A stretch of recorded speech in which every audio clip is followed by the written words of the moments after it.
দক্ষিণ বঙ্গোপসাগরে সৃষ্টি হয়েছে ঘূর্ণিঝড় মোন্থা। বাংলাদেশের ওয়েদার অবজারভেশন টিম BWOT জানিয়েছে এই ঘূর্ণিঝড় সরাসরি বাংলাদেশে আঘাত হানার কোনো সম্ভাবনা নেই, তবে এর প্রভাবে দেশের কিছু এলাকায় বৃষ্টি হতে পারে। 27 অক্টোবর সোমবার BWOT এর ফেসবুক পেজে দেওয়া এক স্ট্যাটাসে বলা হয়েছে, ঘূর্ণিঝড়টি বর্তমানে ভারতের অন্ধ্রপ্রদেশের দিকে ধেয়ে যাচ্ছে।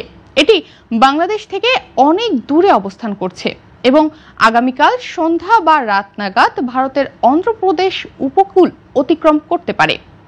ঘূর্ণিঝড়টির গতিপথ ও অবস্থান সম্পর্কে আরও জানানো হয়েছে, গতকাল রাত ৩টায় চট্টগ্রাম সমুদ্রবন্দর থেকে ১৩৬০ কিলোমিটার দক্ষিণ পশ্চিমে, কক্সবাজার সমুদ্রবন্দর থেকে ১৩০০ কিলোমিটার দক্ষিণ পশ্চিমে, মোংলা সমুদ্রবন্দর থেকে ১২৮০ কিলোমিটার দক্ষিণ পশ্চিমে এবং পায়রা সমুদ্রবন্দর থেকে ১২৬০ কিলোমিটার দক্ষিণ পশ্চিমে অবস্থান করছিল। এটি পশ্চিম উত্তর পশ্চিম দিকে অগ্রসর ও ঘনীভূত হতে পারে। পদ্মা সেতু, মেট্রো রেল এবং এলিভেটেড এক্সপ্রেসওয়ে নির্মাণের গর্বিত অংশীদার বসুন্ধরা সিমেন্ট। ঘূর্ণিঝড় কেন্দ্রের ৫৪ কিলোমিটারের মধ্যে বাতাসের সর্বোচ্চ গতিবেগ ঘন্টায় ৬২ কিলোমিটার। এটি দমকা বা ঝোড়ো হাওয়ার আকারে ঘন্টায় ৮৮ কিলোমিটার পর্যন্ত বৃদ্ধি পাচ্ছে। কেন্দ্রের নিকটবর্তী এলাকায় সমুদ্র এখন খুবই উত্তাল। এই ঘূর্ণিঝড় মোন্থা বাংলাদেশে সরাসরি আঘাত না করলেও এর প্রভাবে দেশে প্রবল বৃষ্টির সম্ভাবনা আছে, বিশেষত রংপুর ও রাজশাহী বিভাগের ওপরে বা কাছাকাছি অঞ্চলগুলোতে সাময়িক বৃষ্টি হতে পারে। এটি কোনো বর্ষাকালীন বৃষ্টি বলয় নয়, তাই সারা দেশে একযোগে ভারী বর্ষণ হওয়ার সম্ভাবনা নেই। ঘূর্ণিঝড়ের গতিপথের ওপর নির্ভর করে অনেক স্থানে বৃষ্টিহীনও থাকতে পারে। BWOT সতর্ক করেছে চট্টগ্রাম, কক্সবাজার, মোংলা ও পায়রা সমুদ্রবন্দরগুলোকে ২ নম্বর হুঁশিয়ারি সংকেত দেখিয়ে যেতে হবে।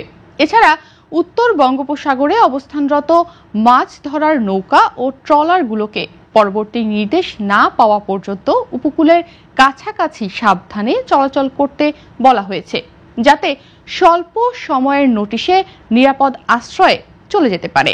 এদিকে ঘূর্ণিঝড় মোন্থার প্রভাবে দেশে বৃষ্টি বলয় আঁখি আসার সম্ভাবনাও রয়েছে।